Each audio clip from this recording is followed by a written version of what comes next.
ഗണേശ, ടിനു ദൈവത്തോട് ചോദിക്ക് KSRTC എന്ന് കരകയറുമെന്ന്. രവിദാസന്മാരെ കൊണ്ടും ഉടായ്പ പ്രവാചകന്മാരെ കൊണ്ടും മനുഷ്യദൈവങ്ങളെ കൊണ്ടും പൊറുതിമുട്ടുന്ന ഒരു സംസ്ഥാനമാണ് ഈ ദൈവത്തിൻ്റെ സ്വന്തം നാട്. അല്ല, ഉടായ്പ പ്ലാച്ചർമാരുടെയും ദൈവത്തെ വിറ്റു തിന്നുന്നവന്മാരുടെയും നാട്. ഏത് വിവരദോഷിയാണ് കേരളത്തെ ദൈവത്തിൻ്റെ സ്വന്തം നാട് എന്ന് വിശേഷിപ്പിച്ചതെന്നറിയില്ല. ദൈവം പോലും യുവന്മാരോട് പൊറുക്കില്ല. ഇനി ചെറിയൊരു ഉദാഹരണം പറയാം. ഒരു ജില്ലാ ജഡ്ജിയുടെ ഭാര്യ എന്നെ കരഞ്ഞുകൊണ്ട് ഏതാനും മാസങ്ങൾക്ക് മുമ്പ് വിളിച്ചിരുന്നു. ഭർത്താവായ ജില്ലാ ജഡ്ജി ഒരു പാസ്റ്ററുടെ പിടിയിലാണെന്നും അദ്ദേഹം ആ പദവിയിലെത്തിയത് ആ പാസ്റ്ററുടെ പ്രാർത്ഥന കൊണ്ടാണെന്ന് ഉറച്ചു വിശ്വസിക്കുകയും ജഡ്ജിക്ക് കിട്ടുന്ന മാസവരുമാനത്തിൻ്റെ നല്ലൊരു പങ്കും ഈ കള്ളപ്പാച്ചർ അടിച്ചുകൊണ്ടുപോവുകയാണെന്നും ഈ പാച്ചറുടെ നിർദ്ദേശപ്രകാരം ഷുഗർ കൂടി കിടന്ന അദ്ദേഹത്തിൻ്റെ പിതാവിനെ മരുന്ന് പോലും നൽകാതെ ആശുപത്രിയിൽ കൊണ്ടുപോകാതെ വീട്ടിലിട്ട് പാസ്റ്റർ വന്നു പ്രാർത്ഥിച്ചൊടുക്കം അദ്ദേഹം മരണപ്പെട്ടുവെന്നും അതുപോലെ ഭാര്യയായ തൻ്റെ ദേഹത്ത് കാളിയാണ്, ആ കാളിയെ പ്രാപിച്ചാൽ ജഡ്ജിയെ കൊന്നുകളയുമെന്നും പറഞ്ഞിരിക്കുന്നതിനാൽ 5 വർഷമായി തൻ്റെ ശരീരത്തിൽ പോലും ഇദ്ദേഹം സ്പർശിച്ചിട്ടില്ല. ഡൈവേഴ്സിന് പോകാത്തത് തൻ്റെ ഭർത്താവിനെ ഇപ്പോഴും സ്നേഹിക്കുന്നതുകൊണ്ടാണെന്നും അടുത്ത കാലത്ത് അദ്ദേഹത്തെ സുപ്രീം കോടതിയിലേക്ക് പരിഗണിക്കുവാൻ സാധ്യതയുണ്ട്, അതുകൊണ്ട് ഒരു ഡൈവേഴ്സിയായാൽ അദ്ദേഹത്തിൻ്റെ കരിയറെ തന്നെ ദോഷകരമായി ബാധിക്കും എന്ന് വെളിപ്പെടുത്തുകയും ഉണ്ടായി. അതിലും എന്നെ ഞെട്ടിച്ച കാര്യം, സുപ്രധാന ജഡ്ജ്മെൻറ്റുകൾ തയ്യാറാക്കുന്നതിന് മുമ്പ് ജഡ്ജി ഈ പാസ്റ്ററുമായി ആലോചിച്ച് പ്രാർത്ഥിക്കുമായിരുന്നുവെന്നും അവർ വെളിപ്പെടുത്തി. ഇത്തരത്തിലുള്ള കപട ദൈവദാസന്മാരുടെ മുഖംമൂടിപ്പിച്ച് ചിന്തുന്ന ഞങ്ങളുടെ സഹായം അഭ്യർത്ഥിച്ചായിരുന്നു ഈ യുവതി എന്നെ വിളിച്ചത്. ഞങ്ങളുടെ അന്വേഷണത്തിൽ 10ാം ക്ലാസ് പോലും പാസ്സായിട്ടില്ലാത്ത ആലപ്പുഴയിലുള്ള ഒരു തരികടപ്പാച്ചറാണ് കക്ഷി എന്ന് ഞങ്ങൾക്ക് മനസ്സിലായി. ജഡ്ജി പോലും ഉപദേശം തേടുന്ന പാസ്റ്ററാണ് താനെന്ന് പറഞ്ഞാണ് ഈ അലവലാതി പാച്ചർ നാട്ടുകാരെ പറ്റിച്ചുകൊണ്ടിരിക്കുന്നത്. ഈ വിഷയത്തിൽ എന്ത് സംഭവിച്ചു എന്ന് ഞാൻ പിന്നീട് വിശദമായി പറയാം. ഞാനിന്ന് ഈ ഒരു ഉദാഹരണം പറയുവാൻ കാരണം, പത്തനാപുരം MLAയും കേരളത്തിൻ്റെ ഗതാഗത വകുപ്പ് മന്ത്രിയുമായ ഗണേഷ് കുമാർ തൻ്റെ അമ്മ 2012 കാണിച്ചു കൊടുത്ത ദൈവമായ ടിനു ജോർജ് എന്ന പാച്ചറുടെ പ്രാർത്ഥനാ കൂട്ടായ്മയിൽ പോയി നിന്ന് പ്രസംഗിച്ച ഒരു സാക്ഷ്യം കേട്ടാണ്. സാധുക്കളായ വിശ്വാസികൾ നോക്കുമ്പോൾ മന്ത്രി ഗണേശന് വരെ അനുഭവവും അത്ഭുതവും നൽകിയിരിക്കുന്ന ഒരു ചിഹ്ന ദൈവമാണ് ഈ ടിനു ജോർജ്. ഒരു സംസ്ഥാന മന്ത്രിയാണ് ഇത്തരം പൈശാചിക കൂട്ടായ്മകളുടെയും കേന്ദ്രങ്ങളുടെയും പ്രൊമോഷന് വേണ്ടി പോയി നിന്ന് പ്രാർത്ഥിക്കുന്നത്, സാക്ഷ്യം പറയുന്നത് എന്നോർക്കണം. ഇത്തരം കേന്ദ്രങ്ങളുടെ പിന്നിലുള്ള അടിമവിശ്വാസികൾ എന്ന വോട്ട് ബാങ്ക് ലക്ഷ്യമാക്കിയാണ് ഇവർ ഇത്തരം നാടകം കളിക്കുന്നത് എന്ന് ജനങ്ങൾ മനസ്സിലാക്കുന്നില്ല. അതുപോലെ ഇലക്ഷൻ ഫണ്ട് എന്ന പേരിൽ ആവശ്യത്തിന് കിട്ടുകയും ചെയ്യും. ജനങ്ങൾ പക്ഷേ ഇതൊന്നും അറിയില്ല. ഇത്തരം ദ്രവ്യദാസന്മാരെ പൊക്കിപ്പറയുന്നതിലൂടെ അന്ധവിശ്വാസം പ്രൊമോട്ട് ചെയ്യുകയാണ് ഇദ്ദേഹം ചെയ്യുന്നത്. ഗണേശിൻ്റെ സാക്ഷ്യം എന്ന പേരിൽ ഇവർ ഇതെടുത്തിട്ട് സോഷ്യൽ മീഡിയയിൽ ചാമ്പും. 10,000 ഗണേശിൻ്റെ സാക്ഷ്യം കേട്ട് പാച്ചറെ തേടിയെത്തും. സംഗതി കുശാൽ. ആ പ്രസംഗം കേട്ടാലും. എൻ്റെ പ്രിയ സഹോദരൻ, നമ്മുടെ എല്ലാം സ്നേഹനിധിയായ ടിനു പാസ്റ്റർ, ഒത്തിരി സന്തോഷമുണ്ട്. നിങ്ങളോടൊപ്പമാണ് എൻ്റെ ജീവിതത്തിലെ ദുഃഖങ്ങളും സുഖങ്ങളും ഞാൻ പങ്കുവച്ചത്. 2013 യേശുക്രിസ്തുവിനെ പ്രാർത്ഥിക്കുവാനും അതിലൂടെ മനസ്സിന് സമാധാനം ഉണ്ടാകാനും 2012 എൻ്റെ അമ്മ, ഇന്ന് അമ്മ ജീവിച്ചിരിപ്പില്ല, അമ്മ മരിക്കുന്നതിന് മുമ്പ് എനിക്ക് തന്നൊരു സമ്മാനമാണ്, ഏറ്റവും വലിയ സമ്മാനമാണ്, ഏറ്റവും വലിയ സ്വത്താണ് ടിനു പാസ്റ്റർ. ഒരു ദിവസം ഇങ്ങനെ പ്രാർത്ഥിച്ചിട്ട് പറഞ്ഞു, സാർ ഒരു കാറ് വാങ്ങിക്കാൻ പോകണം. ഞാൻ പറഞ്ഞു, പക്ഷേ ഒരു കാരണവശാലും ഇല്ല, കാരണം എൻ്റെ യാത്രയ്ക്ക് ആവശ്യമായ കാറുണ്ട്. ഒരു മനുഷ്യന് ഒരു കാറിലല്ലേ പോകാൻ പറ്റും. ഇനി ഈ കാറ് വേണ്ട, ഞാൻ വാങ്ങിക്കുന്നില്ല എന്ന് പറഞ്ഞു. ഒരു സാധ്യതയും കാണുന്നില്ല. അപ്പോൾ പാസ്റ്റർ പറഞ്ഞു, അല്ല സാർ, ഈ ദിവസം തന്നെയാണ്, എനിക്ക് ഈ ജോസഫിൻ്റെ കഥ പറഞ്ഞ ദിവസം തന്നെയാണ്. അപ്പോൾ അച്ഛൻ കൊട്ടാരക്കരയിലുണ്ട്. അപ്പോൾ അച്ഛനോടൊപ്പം ഞാൻ കൊട്ടാരക്കര താമസിക്കും, തിരുവനന്തപുരത്ത് പോകുമ്പോൾ എൻ്റെ വീട്ടിൽ താമസിക്കും. അപ്പോൾ പാസ്റ്റർ പറഞ്ഞു, സാർ ഒരു കാറ് വാങ്ങിക്കാൻ പോവാണ്. ഞാൻ പറഞ്ഞില്ല സാർ, പക്ഷേ ഒരിക്കലും വാങ്ങിക്കില്ല, അങ്ങനെ ആലോചന പോലും ഇല്ല. അപ്പോൾ പാസ്റ്റർ പറഞ്ഞു, ഒരു ടയോട്ട കാറിൻ്റെ എംബ്ലം ഞാൻ കാണുന്നത് ഇതേ ദിവസമാണ് പറഞ്ഞത്. ആ ദിവസം ഞാൻ ഓർക്കും. അപ്പം ഞാൻ പറഞ്ഞില്ല പാസ്റ്റർ, ഒരു കാരണം എനിക്കൊരു വണ്ടിയുണ്ട്, അത് മതി, ദൂരെയൊന്നും പോകാനില്ല. ഒന്നാമത് കോവിഡൊക്കെ വന്ന് ആർക്കും എങ്ങോട്ടും പോകാൻ പറ്റാത്ത അവസ്ഥയിലാണ്. അത് കഴിഞ്ഞ് ഒരു 2 ആഴ്ച കഴിഞ്ഞപ്പോൾ അച്ഛൻ കൊട്ടാരക്കര വീട്ടിൽ വെച്ച് എന്നെ വിളിച്ചിട്ട് പറഞ്ഞു, അച്ഛൻ വയ്യാതിരിക്കുകയാണെങ്കിൽ അച്ഛൻ പറഞ്ഞിടാ, ഞാൻ ജീവിതത്തിൽ ഒരിക്കലും, അച്ഛൻ സ്റ്റേറ്റ് കാറൊക്കെ ഉണ്ട്, സർക്കാർ കൊടുത്ത വണ്ടിയെ കിടപ്പുണ്ട്. അപ്പം അച്ഛനോട് പറഞ്ഞു, ഞാൻ ജീവിതത്തിൽ ഒരിക്കലും സ്വന്തമായി ഒരു കാറില്ലാതെ ഇരുന്നിട്ടില്ല. സർക്കാർ കാറൊക്കെ മുറ്റത്ത് കിടപ്പുണ്ട്. അപ്പം അച്ഛൻ്റെ ഒരു കാർ അച്ഛൻ കൊടുത്ത് കുറച്ച് ദിവസം, എനിക്കൊരു പുതിയ കാറ് വാങ്ങിക്കും. ഏത് വണ്ടിയാണ് വാങ്ങിക്കേണ്ടത്? ഞാൻ പറഞ്ഞു, അച്ഛന് ഇഷ്ടമുള്ള വണ്ടി വാങ്ങിക്കാം. 2-3 കമ്പനിക്കാരെ വിളിച്ച് 2-3 വണ്ടി കൊണ്ട് കാണിച്ചു. അപ്പോൾ അച്ഛൻ പറഞ്ഞു, ടയോട്ടയുടെ ഒരു വണ്ടി വാങ്ങിച്ചാൽ മതി. ഞാൻ പറഞ്ഞു, അച്ഛൻ വാങ്ങിക്കുമെന്ന് പറഞ്ഞു.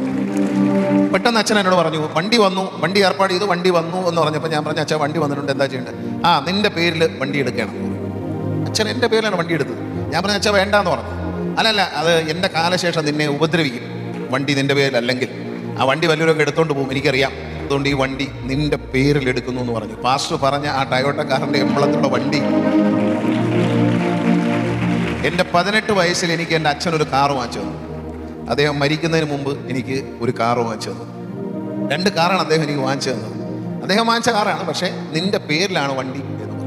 അത്ഭുതപ്പെട്ടു. കാരണം ഈ ടയോട്ടയുടെ എമ്പളം കണ്ടു എന്ന് പാസ്റ്റർ പറഞ്ഞില്ല. ഞാൻ പാസ്റ്റർ പറഞ്ഞു, പക്ഷേ ഇത് എന്തെന്നാ പാസ്റ്റേ, ഞാൻ ആഗ്രഹിച്ചതല്ല, എനിക്ക് വേണ്ടതല്ല, എനിക്ക് ആവശ്യമില്ലാത്തതാണെങ്കിൽ പോലും ആ ഒരു പ്രാർത്ഥനയിൽ ജോസഫിൻ്റെ കഥ പറഞ്ഞ അതേ ദിവസം യഥാർത്ഥത്തിൽ ഗണേഷിൻ്റെ അമ്മ ഈ ടിനുവിൻ്റെ കൈകൊട്ട് പ്രാർത്ഥന കൂട്ടായ്മയിലെ ഒരംഗമായിരുന്നു, അവിടെ പോകുമായിരുന്നു. അവരാണ് ഈ ദൈവത്തെ ഗണേഷിന് പരിചയപ്പെടുത്തി കൊടുത്തതെന്ന് ഗണേഷ് തന്നെ ഈ പ്രസംഗത്തിൽ പറയുന്നുണ്ട്. മകന് ഒരു ടയോട്ടയുടെ കാറ് പിള്ള കുറച്ച് കാശ് കിട്ടുമ്പോൾ വാങ്ങിക്കൊടുക്കുമെന്ന് ഗണേഷിൻ്റെ അമ്മ ഒരിക്കൽ വീട്ടിൽ പ്രാർത്ഥനയ്ക്കെത്തിയപ്പോൾ ടിനുവിനോട് പറഞ്ഞിരുന്നു അത്രേ. ടിനു അതെടുത്ത് ഗണേഷിനെ കണ്ടപ്പോൾ അങ്ങ് പ്രവചിച്ചു, ഞാൻ മനസ്സിലൊരു ടൊയോട്ട കാറിൻ്റെ എംബ്ലം കാണുന്നു, ഗണേഷ് ഫ്ലാറ്റ്. ഇവനൊക്കെയാണ് സംസ്ഥാന ഗതാഗത വകുപ്പ് മന്ത്രി. ഡേ പ്രവാചക, ടൊയോട്ടയുടെ എംബ്ലം കണ്ട പോലെ നിനക്ക് ആ അർജുനന്റെ മുഖം കാണാൻ പറ്റുന്നുണ്ടോടെ എന്ന് ഗണേശ താനെന്താ ചോദിക്കാത്തത്? ശരിക്കും ടിനു ജോർജ് ദൈവമാണ് എന്ന് ഗണേഷ് വിശ്വസിക്കുന്നുവെങ്കിൽ, അദ്ദേഹം പ്രവാചകനാണെന്ന് വിശ്വസിക്കുന്നുവെങ്കിൽ, താൻ അവനോട് അർജുൻ മണ്ണിനടിയിൽ പോയിട്ട് ഇന്നേക്ക് 10 ദിവസമാവുന്നു, അർജുനന് എന്ത് സംഭവിച്ചു, എവിടെയുണ്ട് എന്ന് പ്രവചിക്കാൻ പറ. അതുപോലെ തൻ്റെ KSRTC എന്ന് രക്ഷപ്പെടാൻ സാധ്യതയുണ്ടോ എന്ന് പ്രവചിക്കാൻ പറ. അതുപോലെ താൻ ഉപേക്ഷിച്ച് കളഞ്ഞ തൻ്റെ ആദ്യ ഭാര്യ യാമിനി തങ്കച്ചിയുടെയും ആ കുഞ്ഞുങ്ങളുടെയും ഭാവി എന്തായിത്തീരുമെന്ന് പ്രവചിക്കാൻ പറ. അതുപോലെ CBI സോളാർ കേസിൽ കോടതിയിൽ സമർപ്പിച്ച അന്തിമ റിപ്പോർട്ട് പ്രകാരം തനിക്ക് പണി കിട്ടുമോ എന്നും പ്രവചിക്കാൻ പറ. ഗണേഷിന് ഏത് മതത്തിലും ദൈവത്തിലും പാസ്റ്ററിലും വിശ്വസിക്കാം, അത് അദ്ദേഹത്തിൻ്റെ സ്വാതന്ത്ര്യം. എന്നാൽ കേരള സംസ്ഥാനത്തിൻ്റെ മന്ത്രിയായ താൻ ഇതുപോലെയുള്ള ഉടായ്പ കേന്ദ്രങ്ങളിൽ പോയി എന്തെങ്കിലുമൊക്കെ വിളിച്ചു പറഞ്ഞാൽ അതെടുത്ത് ഇവന്മാർ ഇതുപോലെ പ്രയോഗിക്കും. പാവങ്ങൾ ആ ചതിക്കുഴിയിൽ പെടുകയും ചെയ്യും. സകല ദീനവും മാറ്റുന്ന തൻ്റെ പ്ലാച്ചർക്ക് എന്തുകൊണ്ടാണ് സ്വന്തം തലയിൽ മുടി കിളിർപ്പിക്കാൻ സാധിക്കാത്തത്? അതുപോലെ ഗണേഷിൻ്റെ ആ വിഗ് എടുത്ത് കളഞ്ഞിട്ട് പാച്ചറെ കൊണ്ടുവന്ന് കൈവച്ച് പ്രാർത്ഥിപ്പിച്ചാൽ മുടി കിളിർക്കില്ലേ? ശരിക്കും ഗണേശൻ്റെ അപ്പൻ്റെ വാക്കുകളിൽ നിന്നും ഇവൻ്റെ മുൻ ഭാര്യയിൽ നിന്നും ഇവൻ ആരാണെന്ന് നമുക്ക് മനസ്സിലാകും. സിനിമാക്കാരനാ ഗണേശൻ സ്ത്രീകളുമായിട്ട് അടുത്ത് ഇടപെടുകയെന്ന് പറഞ്ഞാൽ പറ്റുകയില്ല. കുറച്ച് കാശ് കൊടുത്താൽ കുറച്ച് കെട്ടിപ്പിടിക്കും, കൂടുതൽ കാശ് കൊടുത്താൽ കൂടുതൽ ഇറുക്കി കെട്ടിപ്പിടിക്കും. അത് തൊഴിലിന്റെ ഭാഗമാണ്. ഇപ്പം 6 മാരേഴ്സുള്ള കെട്ടിപ്പിടിച്ചെന്ന് പറഞ്ഞാൽ മോശമാണ്. കാരണം അതങ്ങനെയാ അതിൻ്റെ ലൈൻ. അതായത് പ്രസവിച്ച വേദന അറിയണം ഒരു രാഷ്ട്രീയക്കാരൻ, എന്നാലേ പ്രസവ വേദന ഒരു അമ്മ അറിയണമെങ്കിൽ പ്രസവ വേദന എന്ന് പറഞ്ഞാൽ സ്വയം പ്രസവിക്കണം, സിസേറിയനാകാൻ പറ്റുകയില്ല. ഞങ്ങളുടെ മന്ത്രി പ്രസവ വേദനയോ രാഷ്ട്രീയത്തിൽ ചോരെഴുത്ത് നടത്തിയോ, അവൻ്റെ അച്ഛൻ ഉൾപ്പെടെ നടത്തിയ ജയിലിൽ കിടന്നോ, അല്ലെങ്കിൽ പോസ്റ്റർ ഒട്ടിച്ചോ, പട്ടിണി കിടന്നോ, തിരുവനന്തപുരം ജില്ലയിൽ പല സ്ഥലത്തും രാത്രി 12 മണിക്കും 1 മണിക്കും പാർട്ടി ക്ലാസ് കഴിഞ്ഞ് നടന്നോ, കടത്തിണ്ണെ കിടന്നു ഉറങ്ങിയതോ, പട്ടിണി കിടന്നോ ഒന്നും അറിയാതെ കടന്നു വന്ന സിസേറിയൻ ബേബിയാണ് രാഷ്ട്രീയത്തിൽ. സിസേറിയൻ കഴിഞ്ഞാൽ വന്നേ, സുഖപ്രസവമല്ല, വേദനയുള്ള പ്രസവമല്ല.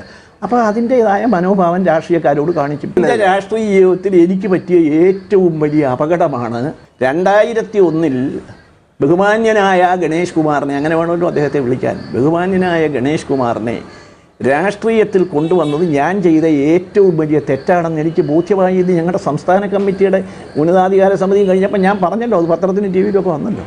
മകനോടുള്ള കടമ എൻ്റെ അച്ഛനും അമ്മയും തന്ന സ്വത്ത് കുറേ കൊടുത്തപ്പോൾ ഉണ്ടായിരുന്നു, അത് കുറേ കൊടുത്തിട്ടുണ്ട്. ഇല്ലെന്ന് പറഞ്ഞാൽ ഏതൊക്കെയാണെന്ന് ഞാൻ ചൂണ്ടിക്കാണിച്ചു കൊടുക്കാം. കൂടുതൽ സ്വത്ത് കൊടുക്കാഞ്ഞ എന്താണ് എന്ന് ആരെങ്കിലും ചോദിച്ചാൽ അതിനുള്ള മറുപടി എൻ്റെ കയ്യിലുണ്ട്. അതോടുകൂടി മന്ത്രിസ്ഥാനം ഒഴിയേണ്ടി വരും. അച്ഛനും മകനും എന്നുള്ള ബന്ധത്തെപ്പറ്റി എല്ലാവരും അറിയേണ്ടിയും വരും. അതിലേക്കൊന്നും ഞാനിപ്പോൾ പറയുന്നില്ല, അതിലേക്കൊന്നും കെടുക്കുന്നില്ല. ഇങ്ങനെ ഒരു മകൻ മരിക്കുമ്പോൾ പോലും എന്നെ കാണാൻ വരണം എന്നെനിക്ക് ആഗ്രഹമില്ല. ഞാനാണ് മരിക്കുന്നതെങ്കിൽ ആഗ്രഹമില്ല. കാരണം എന്തിനാഗ്രഹം? ഞാൻ തിരുവനന്തപുരത്ത് കിടന്ന കാലത്ത് എന്നെ ജയിലിലിട്ടേച്ച് ഒരുപാട് തോന്നിവാസങ്ങൾ സ്വയം നടത്തി. ഞാൻ ജയിലിൽ നിന്ന് ഇറങ്ങിക്കഴിഞ്ഞപ്പോൾ ഞാൻ എൻ്റെ പാർട്ടി പ്രവർത്തകരുടെ മുഖത്ത് നോക്കാൻ കഴിയാതെ ഇറങ്ങിയത്. അത്രമാത്രം അവരെ അവഹേളിച്ചു. 16 വർഷമായിട്ട് ഈ ഫിസിക്കൽ അബ്യൂസ് നടക്കുകയാണ്. എല്ലാ പ്രാവശ്യവും നടക്കുന്നത് എന്തെങ്കിലും ഒരു റിലേഷൻഷിപ്പ്, ഇതേപോലത്തെ ഒരു വേറെ സ്ത്രീകളുമായിട്ടുള്ള റിലേഷൻഷിപ്പിനെ പറ്റി ചോദിക്കുമ്പോഴാണ് ഈ പീഡനം നടക്കുന്നത്. അതെല്ലാവർക്കും അറിയാം. ആ വീട്ടിൽ അന്നും എന്നെ ഹോസ്പിറ്റലിൽ കൊണ്ടുപോയത് T. ബാലകൃഷ്ണനും ബിന്ദു ബാലകൃഷ്ണനുമാണ്. ഇതെല്ലാം കഴിഞ്ഞ് ഞാൻ CMന്റെ അടുത്ത് പോയപ്പോഴത്തേക്ക് ഞാൻ വിചാരിച്ചു എനിക്കോ അച്ഛനില്ല, എനിക്കാരുമില്ല എനിക്ക് വേണ്ടി സംസാരിക്കാൻ. അപ്പോൾ CMന്റെ അടുത്ത് കംപ്ലൈൻറ്റ് പോയപ്പോൾ അദ്ദേഹം പറഞ്ഞു ഒരു ചാൻസ് തരണം, ഞങ്ങളൊന്ന് ഡിസ്കസ് ചെയ്തോട്ടെ, ഇതിനു വേണ്ടി എന്തെങ്കിലും ഒരു പോം വഴി കാണും, അത് ശരിയാക്കി തരാം. ആ ഒരു ഉറപ്പിൽ മാത്രമാണ് ഞാൻ ഇത്രയും നാൾ മുന്നോട്ട് വരാതിരുന്നത്. അന്ന് 22-ാം തീയതി അപ്പോയിൻമെൻറ്റ് കൊടുത്തിട്ടാണ് ആ സ്ത്രീയുടെ ഹസ്ബൻഡ് ഇവിടെ വന്നത്. 6 മണിക്ക് അപ്പോയിൻമെൻറ്റ് കൊടുത്തിരിക്കുകയായിരുന്നു. എന്നിട്ടാണ് ഇവിടെ വീട്ടിൽ വന്നത്. വീട്ടിൽ വന്ന് എൻ്റെ അടുത്ത് കുറച്ച് നേരം സംസാരിച്ചു. ഞാൻ അന്തം വിട്ടുപോയി അയാൾ പറയണ കാര്യങ്ങൾ കേട്ടിട്ട്. അത് കഴിഞ്ഞ് അയാൾ അകത്ത് ഓഫീസ് റൂമിനകത്ത് എന്തോന്നോ സംസാരിക്കാൻ വേണ്ടി പോയി. കാര്യങ്ങളൊക്കെ സംസാരിച്ചു. ഈ കാര്യങ്ങളെല്ലാം പച്ചയ്ക്ക് എല്ലാം ഓപ്പണായിട്ട് പറഞ്ഞു. എങ്ങനെയാണ് അവിടെ പോയത്, കാറിൽ പോയത്, എങ്ങനെയാണ് അവരെ പിക്കപ്പ് ചെയ്തത്, എവിടെയാണ് കൊണ്ടുപോയത്, എന്താ നടന്നത്, എല്ലാം പറഞ്ഞു. ഇതെല്ലാം പറഞ്ഞപ്പോഴത്തേക്ക് നേരെ എൻ്റെ ഹസ്ബൻഡ് നേരെ മിനിസ്റ്റർ എന്ന് പറയുന്ന ആള് അയാളുടെ കാലിലോട്ട് വീണ് മാപ്പ് ക്ഷമിക്കണം, തെറ്റുപറ്റിപ്പോയി.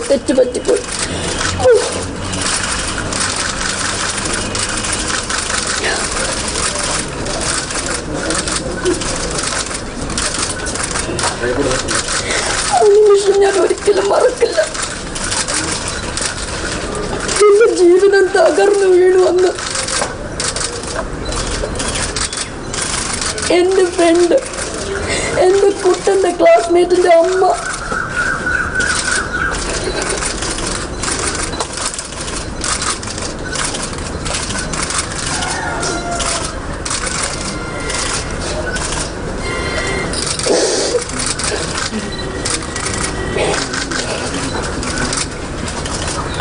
എനിക്ക് അതിനപ്പുറം കാണാൻ പറ്റിയില്ല. ഞാനങ്ങ് പോയി. അത് കഴിഞ്ഞതിന് ശേഷം എന്താ നടന്നതെന്ന് എനിക്ക് അറിഞ്ഞൂടാ. ഞാൻ തിരിച്ചു വരുമ്പോൾ ഞാൻ അപ്പോഴത്തേക്ക് ഭയങ്കര കരച്ചിലായി. ഞാൻ തിരിച്ച് ഓഫീസ് റൂമിലോട്ട് വരുമ്പോൾ അയാൾ പോയി കഴിഞ്ഞു. അയാൾ ഇവിടെ ഗൺമാൻ ഇവരെല്ലാവരും നിൽപ്പുണ്ട്. അപ്പോഴാണ് ഇതൊക്കെ നടക്കുന്നത്. അയാൾ പോയി കഴിഞ്ഞു. ഞാൻ അകത്ത് ഓഫീസ് റൂമിൽ കയറി എന്താ ഈ നടക്കുന്നതെന്ന് ചോദിച്ചപ്പോഴത്തേക്ക് ഇതിൻ്റെ മുഴുവൻ ദേഷ്യം എൻ്റെ പുറത്ത് ഇറക്കി. പിന്നെ എനിക്ക് അറിഞ്ഞൂടെ എന്നെ ആ കഥവ് കുറ്റിയിട്ടു ഓഫീസ് റൂമിൽ. എന്നിട്ട് അതിനകത്ത് അങ്ങ് അടി ചാവട്ട് ബഹളം. എൻ്റെ തല എവിടെയോ പേടിച്ച് ഇവിടെ മുഴുവൻ മുഴച്ചിരുന്നു. ഈ ഗണേഷ് ഇവന്റെ PS അജിത്ത് എന്ന് പറയുന്ന ഒരുത്തനെ കൊണ്ട് എനിക്കെതിരെ മ്യൂസിയം പോലീസ് സ്റ്റേഷനിൽ മന്ത്രിയെ അപമാനിച്ചു, എന്നെ തൂക്കിക്കൊല്ലണമെന്ന് പറഞ്ഞൊരു കേസ് കൊടുത്തു. എന്നെ അകത്തിടാൻ നോക്കി. ബഹുമാനപ്പെട്ട കോടതിയിൽ ഞങ്ങൾ നൽകിയ വാർത്തകളുടെ തെളിവുകൾ നൽകിയപ്പോൾ കോടതിക്ക് സത്യങ്ങൾ ബോധ്യമായി. അതുപോലെ ഗണേശ, മാനംകെട്ട ചെയ്തികൾ ചെയ്തു നടക്കുന്ന നീ ഇപ്പോൾ മന്ത്രിയായത് എങ്ങനെയാണെന്ന് ഈ നാട്ടിലെ ജനങ്ങൾക്കെല്ലാം അറിയാം. ഉമ്മൻചാണ്ടിയെ നീ പണിഞ്ഞതാണെന്ന് CBI റിപ്പോർട്ടിൽ പറയുന്നുണ്ട്.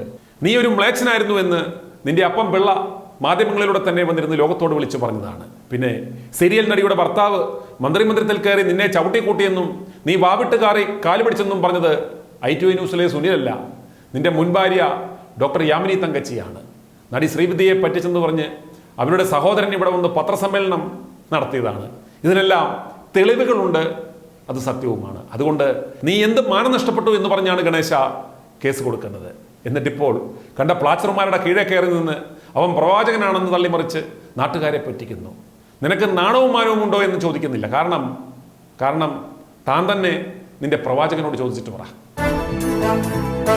i2i News, an eye for truth.